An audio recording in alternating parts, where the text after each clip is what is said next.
Welcome all. Thank you for joining us. 2021 Denver Eco Leader Kickoff Jeopardy edition. So I'm super excited to play with you. Let's get started. Great to see you all. I'll just give a quick overview of what's going on at the legislature and be happy to take questions. Because of COVID, the legislature will be meeting, gaveling in next week, next Wednesday, and they will be meeting for 3 days. It's a very short timeline like they did for their emergency session they had last month. And they will be passing 5 bills, most of them COVID related. They will not be reading any additional bills across the desk, meaning they won't be introducing bills during that 3-day period. Then they will recess and come back hopefully mid-February. At that time, they will be hopefully getting back into more normalcy and introducing their bills at that point. So we're still operating the assumption that each legislature gets 5 bills to introduce, and they will be able to introduce those when they reconvene in February.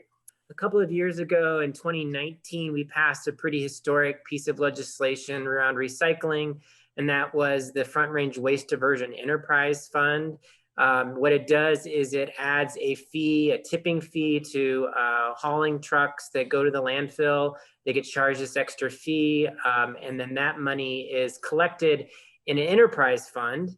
And then there's an oversight board now that has been established to put out grant money to Front Range communities that are wanting to take on composting, recycling, waste reduction projects.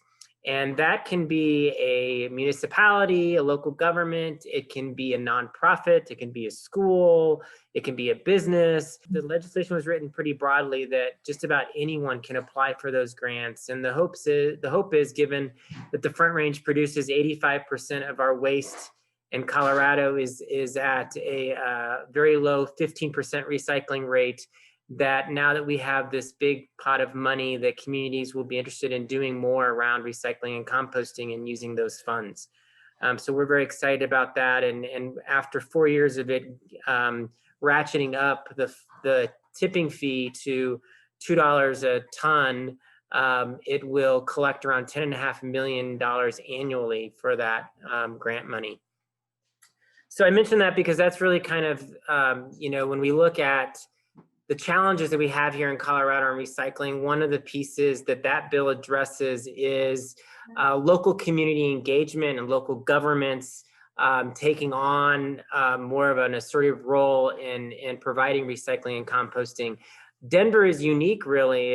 It's one of very few cities that has its own truck system, hauling system. Most other cities are operating more under an open market system where you have to find your own hauler. Each home has to find their own hauler.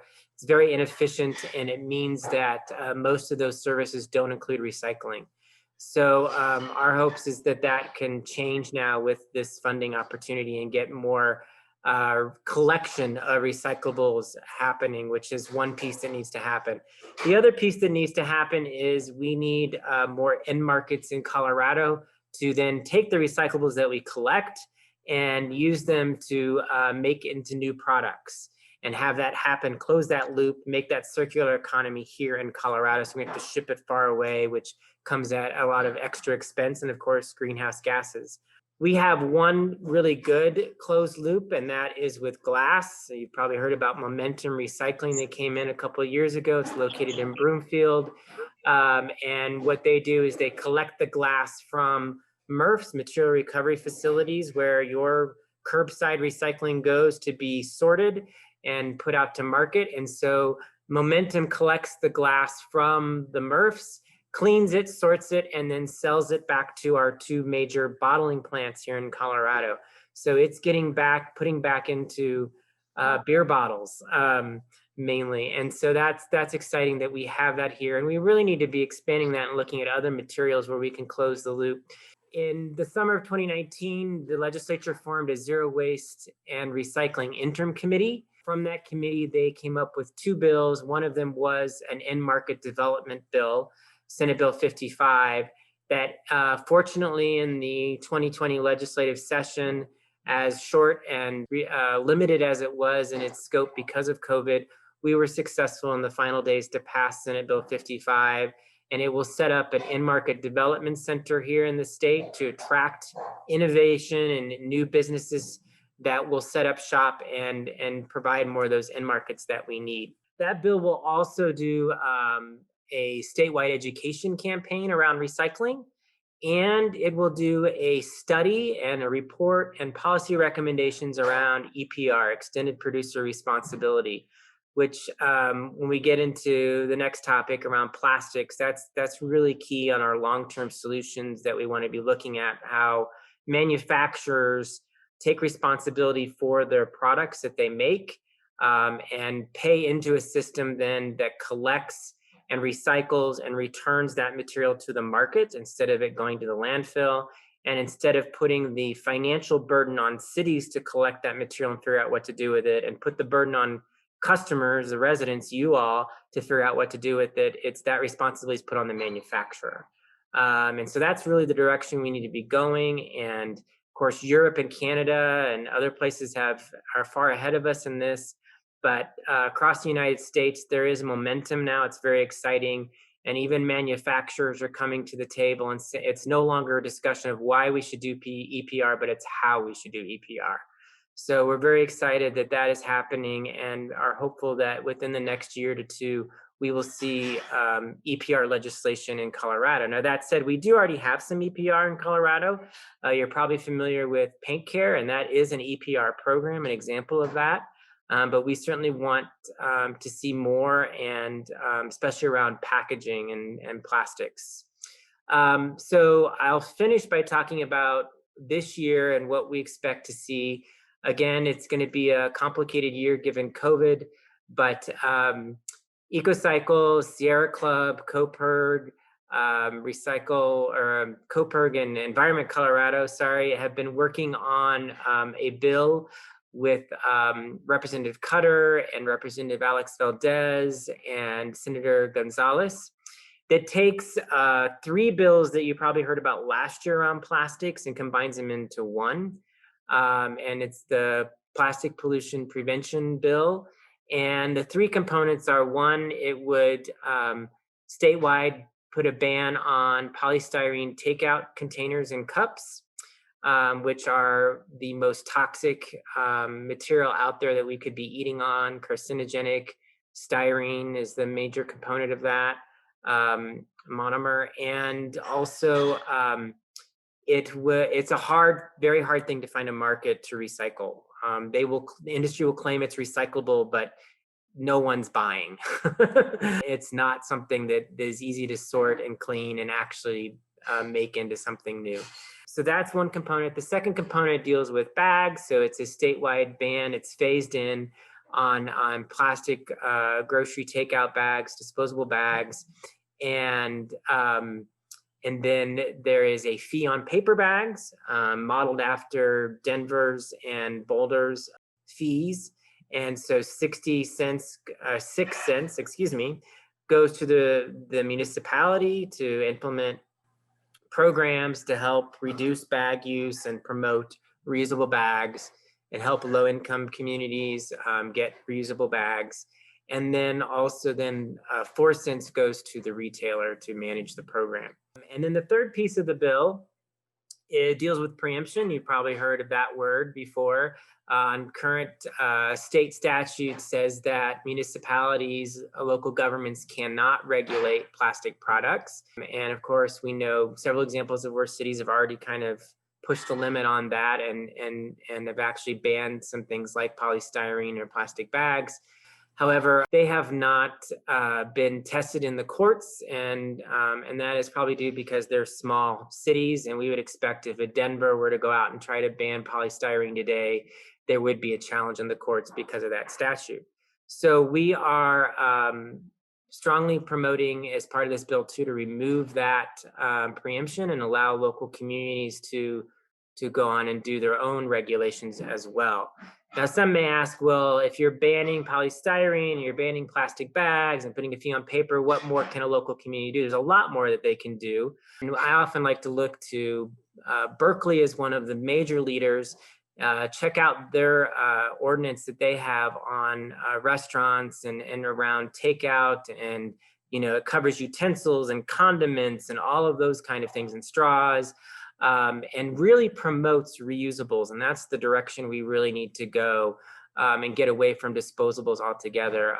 Compostables is a good alternative, but it's not the end all best solution. And of course, you really have to have the infrastructure to collect compostables and to make that work, and not every community can do that. And so really hoping that we can see a movement more towards reusables. Thinking about, like, every McDonald's has a red box.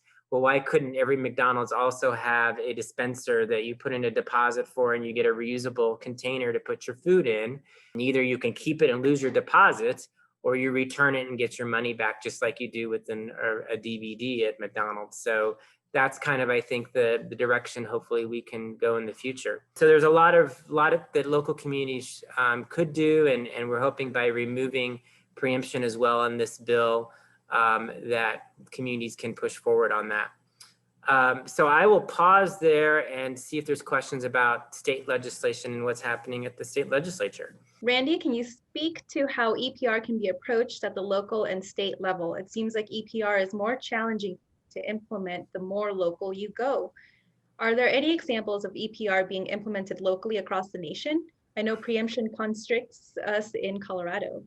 To be clear, preemption doesn't restrict us to do anything at the state level. It only restricts what we can do at the local level.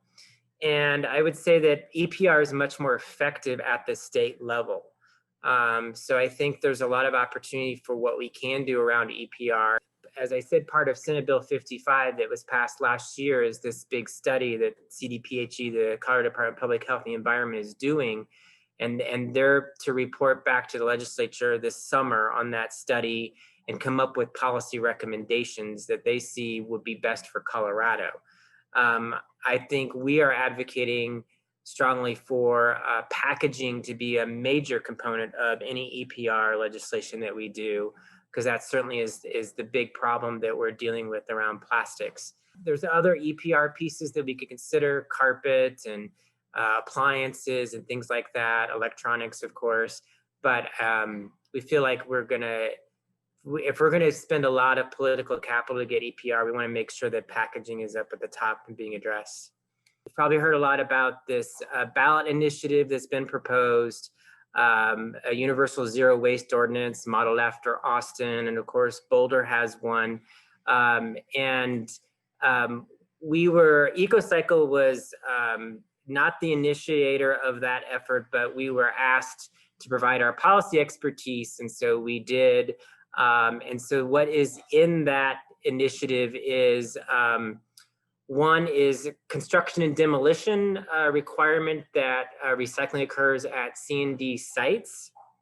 So any type of construction demolition that's happening, that there is sorting of your major single stream recycling like cardboard and metals and that sort of thing.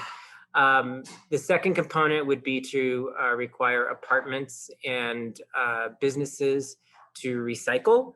And then there is a composting requirement, I believe, for large food generators like your grocery stores and restaurants and that sort of thing. So I would just say that we think the policy is good. I think our hope is that not necessarily a ballot initiative is necessarily the best approach. There's probably, we would prefer the legislative approach, which would be through city council. And there's been a lot of already great stakeholder work and that has gone in through the zero waste master plan that the city has been working on and will be releasing soon. And so there are major components of this in there.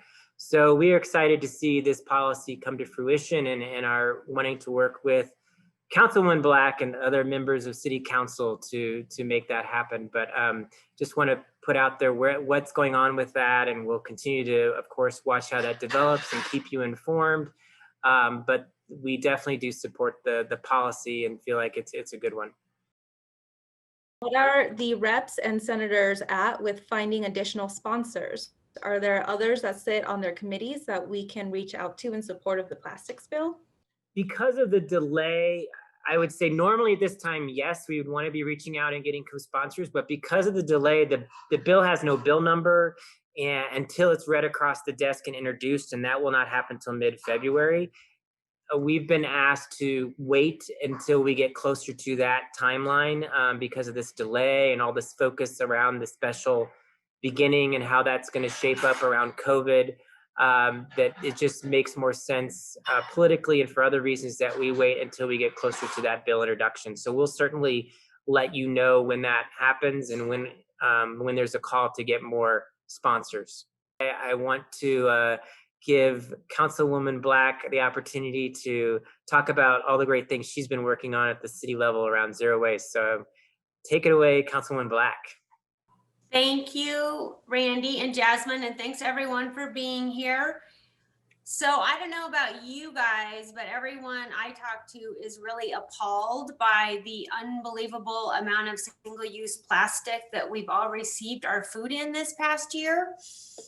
I did a survey. I do a survey every year for my constituents, and that was one of the sort of subgroup of questions I asked was about people's changing habits and about packaging and getting things delivered. And every person was really horrified by the amount of waste, yet we still all do it. So the pandemic really has made us kind of confront this personally in our own lives. And so my question is, what are we going to do about it? So Randy, I like everything you said. I love that EPR. Hopefully I can participate in that program because we've got to eliminate single-use packaging. It's unbelievable how it's overtaking our planet. So anyway, I wish we could make people care as much as we all do, but unfortunately, most people are really busy with their lives and really appreciate the convenience of packaging and don't worry about whether it's recycled or composted. And short of truly impactful state or national legislation like EPR, my strategy as a council member is to try and change people's habits and make it easy for them to do the right thing. I don't know if any of you watch the Hidden Brain podcast with host Shankar Verdantam. It's one of my favorites. I really recommend it. He had a podcast before New Year's on habits, because of course everyone wants to improve their habits in the new year. And his was on how to form a good habit is you make it easy, and how do you end a bad habit is you make it hard and you put up obstacles. So that really got me thinking about, I want to go about this on the ground and like come up with some easy ways that people can do the right thing. So about a year ago, with a lot of help from Randy, I started working on an effort to change people's habits. And I got support from all council members, the mayor, and people in the industry for a single-use plastic and paper bag fee. And, while not ideal, because we really want to eliminate plastic bags, but we have seen around the world and in Colorado, in Boulder, that fees actually change people's habits and do result in a huge decrease in the use of single-use bags. So the fee is an easy way to change somebody's habit. And every study shows that when you have a fee, people just skip the bag, right? They put their purchase in their purse or just take their card out to the car and throw it in the back of their car if they don't have a bag. So unfortunately with COVID, we had to delay the implementation of the bag fee for a year. It was supposed to kick off last July, but our city marketing team didn't have the bandwidth to plan that education and marketing campaign. And they just, with all the chaos of COVID, they just felt like it wasn't the right time to do it. We are going to kick it off in July of this year, and we are working on that education campaign. So I'm really excited about that. If that bill that Randy talked about passes, which will ban plastic bags but have a fee on paper, we'll just adjust. So it's fine. But I'm really glad there's a fee on paper, because if you don't have a fee on paper, people just switch to paper, and paper is also a terrible choice. There's another easy habit changing effort that I am working on also, and I'm engaging with stakeholders, including restaurants and delivery companies, on how we can require customers to opt into utensils and condiments rather than opting in. There's a whole national campaign to get legislation around this. I expect to get a lot of support for it, and it has been proven to reduce the use of single-use plastics. I don't know about you guys, but I think everyone has also accumulated a lot of plastic forks and soy sauce packets, and we don't need them. And if you need them, you can ask for them, but we shouldn't be just giving them out to everyone. So anyway, I'm going to be working on that. I don't think I'll have any issues with that. Also, Denver Solid Waste Team, Randy mentioned this, has done a lot of engagement and planning around expanding recycling and composting and restructuring the way Denver residents pay for their waste. Unfortunately, COVID also stalled those efforts, but we really look forward to restarting this discussion once we get through the pandemic and the economic hardship that a lot of people are going through. So we will be hearing more on that, but I don't think it's going to be in the first half of this year, because we're still dealing with a lot of other issues. I'm really hopeful that our state leaders will get some meaningful legislation passed that Randy mentioned here, and that we will reduce plastic pollution, and that we can work together to have a real impact. And I am thrilled that Joe Biden is prioritizing the climate, and his appointment of John Kerry as a special envoy for climate, which is a cabinet level position. I mean, right on, that's awesome. As well as Michael, I think it's Regan, I think that's how you say it, to head up the EPA. I just am so excited if we can just get to January 20th. So I expect to see real positive changes in the next 4 years. So in the meantime, I'd love to hear from you with your ideas, and let's hope that 2021 gets a lot better from here on out. Will any part of Bill 2A that was just passed this past election go towards fighting plastic pollution? There's nothing specifically called out in 2A that goes towards plastic pollution, but there's a plan for there to be a study in the next year or so where we really start to dig in and get a better understanding of what we have in the city of Denver. There is an understanding from the task force recommendations that plastic pollution is a problem and that it does need to be addressed. But at this point, there aren't any specific programs to address that, but realize that the new Office of Climate Action, Sustainability and Resiliency really just got started over the next year or so, that we're going to see the staff of that department increase and be able to really start looking at a lot more than what the city's been looking at in the past. I do talk to Grace Rink, the director, fairly regularly, and I'm hoping that her department will be in charge of the bag program. And again, that will collect even a little bit more money. Just need to address it at the source, right? We need to quit depending on it. We need to quit reducing it. I mean, recycling it is not a solution, and all of the packaging that our food comes in, you know, most of it doesn't get recycled. Well, thank you. Does anyone have any questions for Randy or for Councilwoman Black?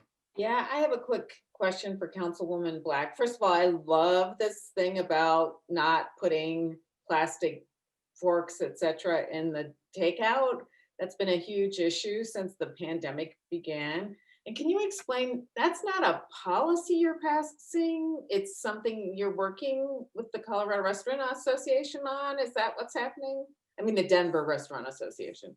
So I am communicating with the Colorado Restaurant Association. Okay. And then there's another group called Eat Denver. Okay. And we've spoken informally, and they aren't opposed to the idea, but it would be an ordinance. It would be a law that we would pass, but it would also apply to delivery platforms. So if you ordered on Grubhub or something, you would have to click on, like, do you want a plastic fork? You'd have to opt in. Do you want soy sauce, you'd have to opt in. So it would require both the delivery companies and the restaurants to have an opt-in. That's fabulous. And if you love to support you in any way, and it'd be great to have napkins on there too, because now that I just bring everything home, I really don't need anything except the food. And Right. I try to remember to tell them, but I don't always remember. And even when I do, they give it to me. So That's right. Even if you tell them you don't want it, they still give it to you. yes, I love this idea.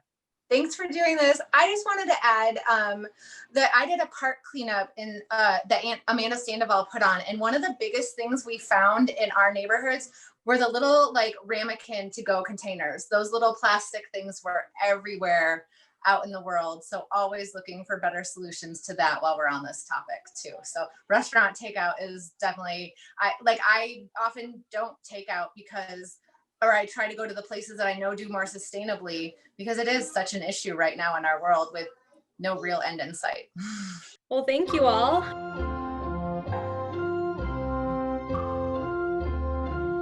I'm team 1, Denver for 200. Denver, 200. An estimated 50% was found in the landfill from Denver single-family homes. Compost or organic waste. All right, let's see. What is organic material? Okay, I'm going to get wild and pick 2021 and beyond for 200. 2021 and beyond. 2021 and beyond, 200. I have no idea. Oh, what is extended producer responsibility? Woo! Good job, Tara. 200 points. All right, team 3. I'll do recycling center for 200. Recycling center, 200. The main task at the recycling center. What is sorting? Let's see here. What is separating and sorting materials from one another? Good job. All right, back to team 1. Colorado for 200. Colorado for 200. 15.9% in 2019. I would say that's the recycling rate. What is the recycling rate for Colorado? What is Colorado's recycling or diversion rate? Team 2. All right, I think I'm gonna do recycling center for 300. Declared essential and in 2017 was valued at $265 billion in the US alone. I have no idea. I'm gonna say, what is landfill space worth? Oh. What is the recycling industry? Wow, Sorry, that's a no lot bigger. points. That's okay. That's a lot bigger than I expected. Learning things.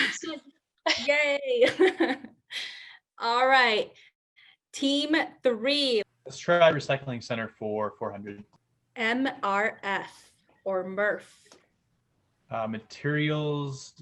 What is materials recycling facility?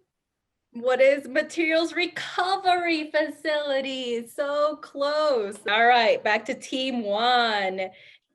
We'll do Denver for 300 or 100. I'll do Denver 100, please. Denver 100, 23% in 2018.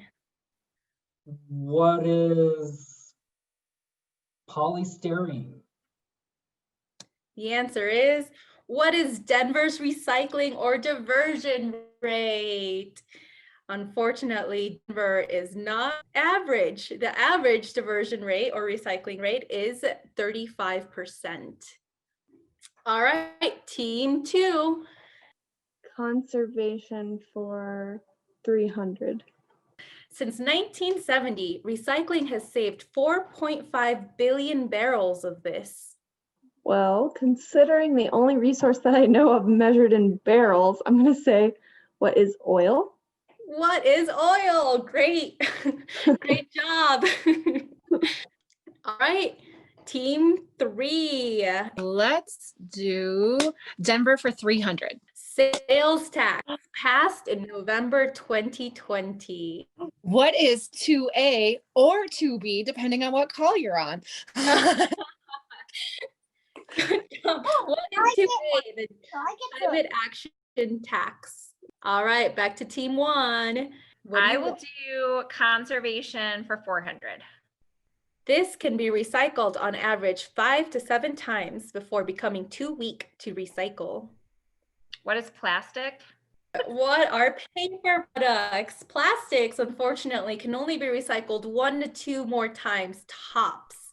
Since paper products come from trees, they can only be recycled 5 to 7 times. Each time it gets recycled, its fibers get shorter and shorter, meaning the material gets weaker and weaker. So it could start off strong like a cardboard box, but it'll always end up weak like a paper towel, tissue, or napkin. Team 2. Conservation for 200. Recycling this can save 95% of the energy it takes to produce. Glass. What is aluminum? All right, team 3. I'll take Denver for 400. 26,148 participating households as of August 2020. What is households that compost? What is Denver composts? You're right. Good job. Back to team 1. Conservation 100. Saves water, energy, resources, and money. What is conservation? What is recycling? Team 2. Go easy. Recycling center for 100. All right. If recyclable items are placed in this, they will be recycled. What is a recycling bin? What is a recycling bin? Oh, Good goodness. job. I'm glad I picked the 100 one. All right, team 3. I'll do Colorado for 300 points. Colorado 300 has the highest citywide diversion rate in Colorado. I want to say Boulder, but I feel like it might be Fort Collins. I don't know. What is Boulder? What is Boulder? Good job. All right, team 1 Let's do Denver for 500. will oversee and advise how 2A money should be allocated. The Office of Climate Action. What is the Office of Climate Action, Sustainability and Resiliency? I put down Sustainability Advisory Committee, but you're right with your answer too. All right, you get the points, Thomas. Good job. Team 2. Randy, you're up. Do recycling center for 500, please. All right, separate steel and tin at a MRF. What is a magnet? What are magnets? Good. All right, team 3. Currently in the lead, team 3. Let's do 2021 and beyond for 100. Will be enacted in July 2021. What is the bag fee? What is the disposable bag fee? Good job. All right, back to team 1. Let's do conservation for 500. Recycling this can save 74% of the energy it takes to produce. What is glass? What is glass? All right, team 2. Going for Colorado for 500. Ooh, Colorado 500 has the highest industrial diversion rate in Colorado. What is Fort Collins? What is Fort Collins? Good job. Read your reports, makes a difference. That was taken from the State of Recycling report from EcoCycle and Coburg. Team 3. Colorado for 400, please. Has the highest residential diversion rate in Colorado. Oh gosh. Going Boulder again? The answer is, what is Loveland? Loveland started their pay-as-you-throw waste effort back in, say, 1990s. All right, back to team 1. Oh gosh, okay, I'm gonna regret this, but 2021 and beyond for 500.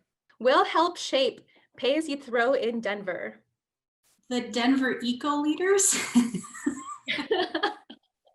I love that, but there is something that's coming up called the Pay As You Throw Advisory Council. So stay tuned. That is set to happen 2021. Which will and be beyond. stacked with Denver Eco Leaders, correct? Oh yeah, so Yeah. many Denver Eco Leaders on the Pay As You Throw Advisory Council. Right on. All right, back to team 2. 2021 and beyond for 300. Ordinance, which requires business and apartments to provide recycling and composting services. Oh gosh, she was just talking about it. What is 2A? The answer is, what is a universal zero waste ordinance, or UZWO? Let's see, team 3. We need to go for the 400 on 2021 and beyond. All right, will be introduced in the 2021 state legislature. What is a ban on the use of polystyrene takeout? That is 1/3 of the correct answer. What is the plastic pollution bill? It has 3 parts. All right. A ban on polystyrene, a ban on plastic bags, and lifting the plastics preemption, which actually prevents Colorado from banning plastics. All right, last question, Colorado for 100. We'll make this a, I guess, if you have the answer, shout it out and let me know what team you're on. First closed loop in Colorado. What is glass? Glass. What is glass? I heard a bunch of glass. But what is? Okay, I heard Thomas say it first. So that's team 1. But team 2 wins. Thank you all for joining. I hope you had a good time and enjoy the rest of your evening.